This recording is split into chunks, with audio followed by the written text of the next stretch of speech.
jireenyi kan koo boqonnaan qabu jeefoon baay'ate nafeeka gooftaa kaayyoo koof jedheen waa baay'ee gate rakkoo karaa koo baaseen dubbadhu inuu manaadha gaddi. Nagaa waaqayyo isiniif haa baay'atu hordoftoota kiyyaa biyya alaaf biyya keessaarra kan jirtan hunduma keessaniif nagaan gooftaa keenya isiniif haa ta'u.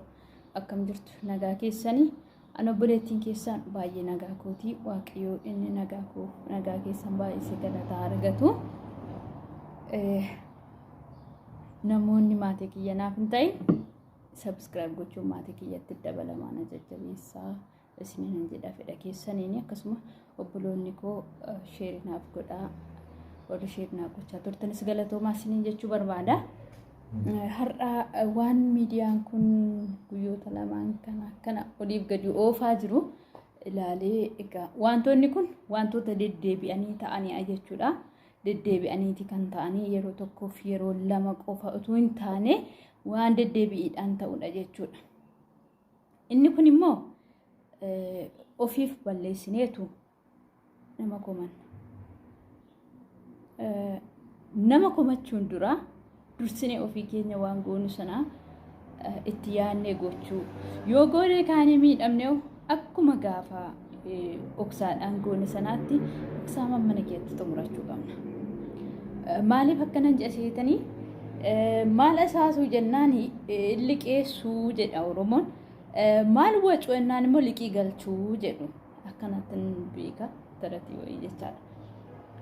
Gaafa jaalallee keenyaaf qarshii erginu gaafa abbaa manaa keenyaaf qarshii erginu sana sooshaal miidiyaa gubbaatti baanee maallaqa kana erginaa miti.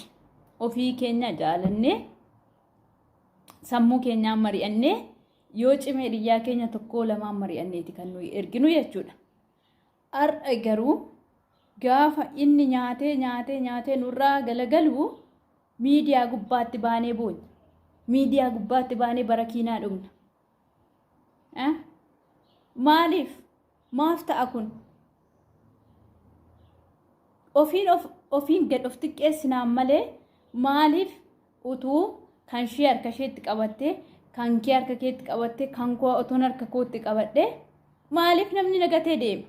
Yoo nagatee deeme immoo boo'u kaani adeemuun yoo irri deeme dhiiratu dhufa. Hoo dubartiin deemte dubartiitu dhufa isa dhiiraafis jechuudha.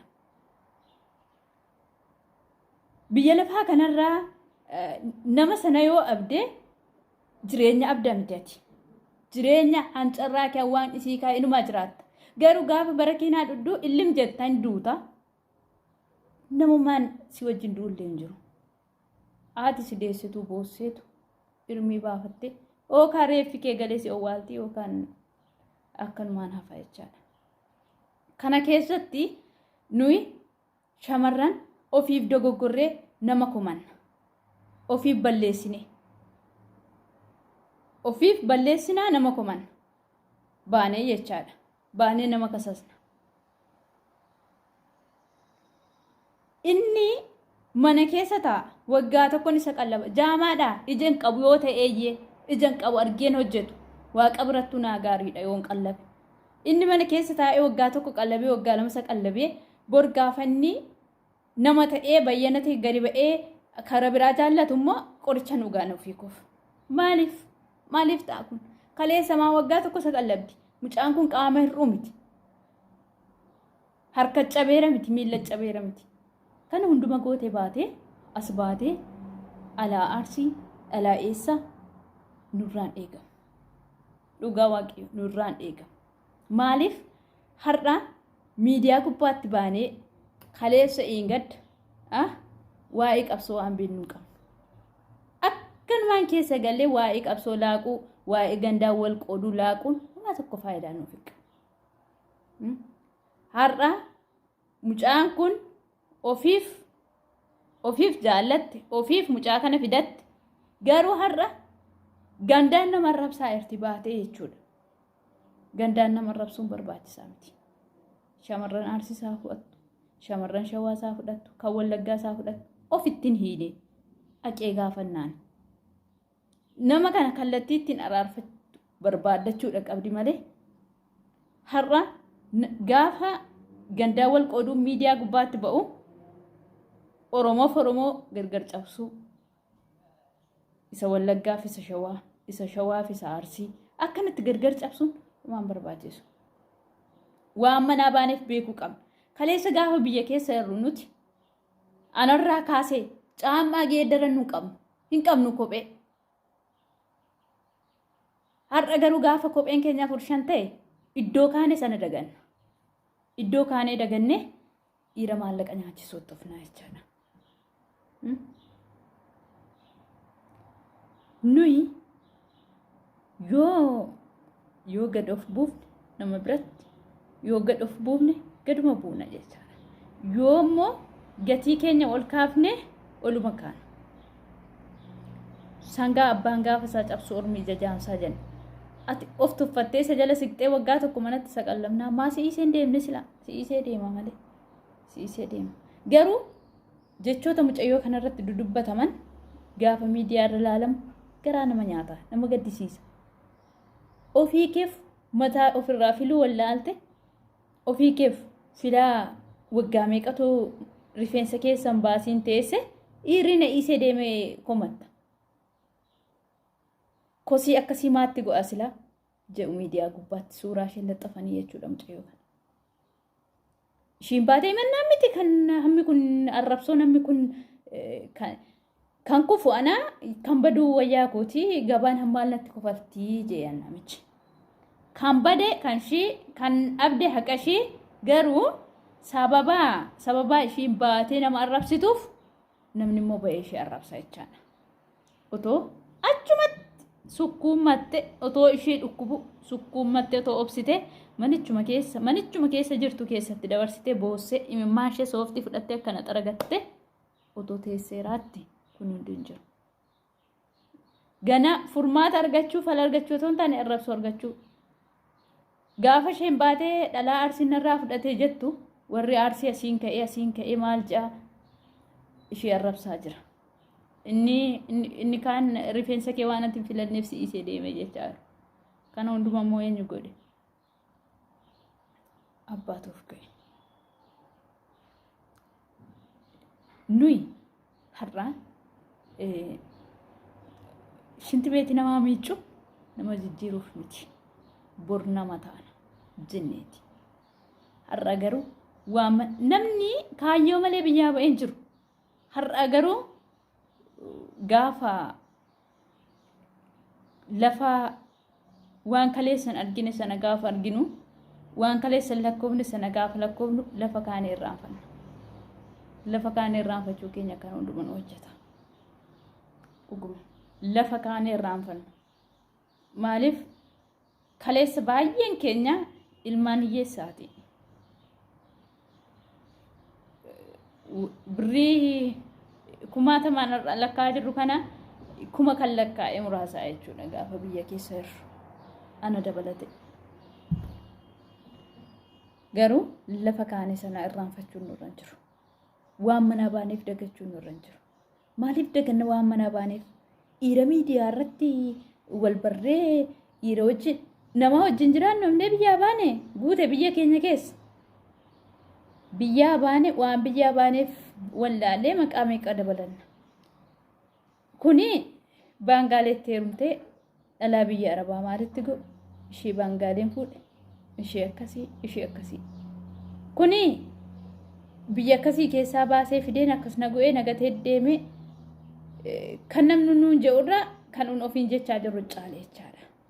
Baane maqaan shamarraa walitti rabsamnaa inni ba'ee akka garaasaa iddoo garaasaa ooluu fi inni hojii isaa ganamaa qabee hanga galgalaa dhaabbatee dugdaa citaa oolu walumatti arrabsamna jechaadha.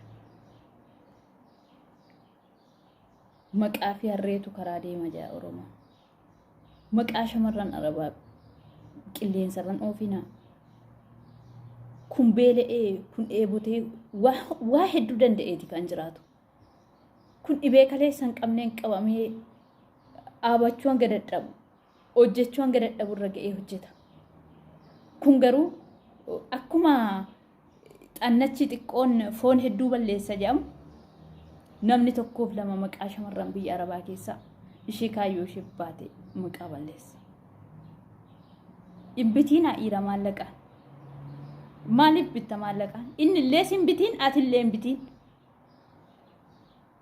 Maaliif bitta? Hin bitiin. Jaalalli jaalala. Jaalalli hin bitamuun gurguramu. Dhiirri maallaqaan gaafa ofee ishii maallaqa si caalaa kennituu fi gaafa argatu akka inni deemu dagatii. Dhiirri bifa kee ilaalee si dhufee ishii bifa si caaltu qabdu gaafa arge bifa sana faana ba'ee akka inni si gatee deemu sin dagatii. Atis baay'eetu biyya arabaa ufee irsa kaleessa biraa ba'ee ufee sanaa waan biyya arabaa ga'ee fiisa. Baay'een hiriyyaa gana. Kaleessa erga jaallatteetti miidiyaa irraa nama argiteef miidiyaa irraa kufta cabdasiin je'eef waan akkasii jedhu sitti hin fakkaatiin gaafa harka isaa geesse. Hin jedhu, hin jiru, hin soba. Miidiyaa irraa dhufee miti gurbaan kun miidiyaa marraa si'isee deeme. Baasalaama jee gaggeessi nagaa aamii fi maa boosaree baate nu mari'atteetta gaafsan. Nama mari'attanii maallaqa keessan dhiiratti ergitanii gaafa ergitan asaasan ergitu. Gaafa isin dhiisee deemu miidiyaatti baatanii mimmaan cuunfattu. Achumatti sukkuumadhaa isaa malee hin galu. Maqaan dabalatina. Ofumaa baatanii maqaan dabalatina. Waan jaalalaan gootan sana kaleessa jaallattanii jaalala keessatti erga gootanitti akkuma gaafa jaalala keessatti ukkaamsaatti oksaatti raawwattan sanaatti cufaa bira darba. Boriif jiraadha. Isa har'a taatan irraa baradhaa. Isa boriif immoo of eeggannoo godhadhaa. Kanarraa kan hafe boosanii hiriyyaan waa isiniin godhu. Firri waa isiniin godhu. Har'a meeqan keenyatu harmee keenya dagate biyya arabaa ufee dhiiratti kophee meeqa geeddaraa.